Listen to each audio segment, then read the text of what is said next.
his touchdown. And I'm about to teach you how to tell if you have a moe. Now, of course, my producer wanted me to explain what moe is. My response was, obviously you're in the wrong place if you don't know that. I mean, let's face it, come on, I look out here and I see plenty of moe. But I'll do him a favor.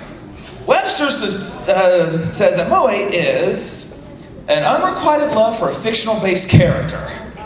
It's only mildly a disturbing thought, but there you go. So now how to tell if you have a moe? Just follow these 3 simple questions. Rate them in 1 to 10. And well, obviously 1 being the lowest and 10 being the highest. First, what their attire is. Obviously 1 being an Akatsuki robe because, let's face it, they pretty much suck anyway.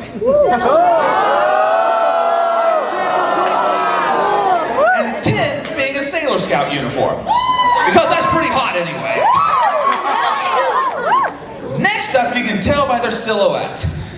1 being that puppet Sasori used at the beginning of the Shippuden series, because that was not a good silhouette. Objection! And 10 being Sailor Moon in the future arc whenever she's fully grown. I see a lot of people agreed with me on that one. And finally, their hair. Obviously 1 being, let's see, who was the shark guy again? I don't remember that guy's name. The weird dude who always hung out with Itachi, had a big old sword. Obviously it doesn't compare to a beam katana.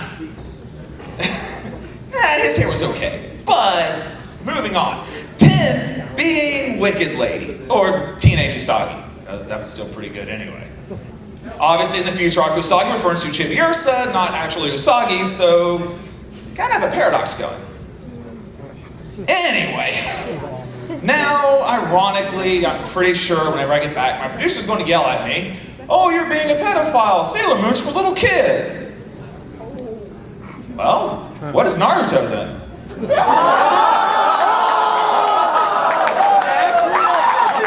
Now, if any of you were offended by the Naruto reference, obviously you're not my type.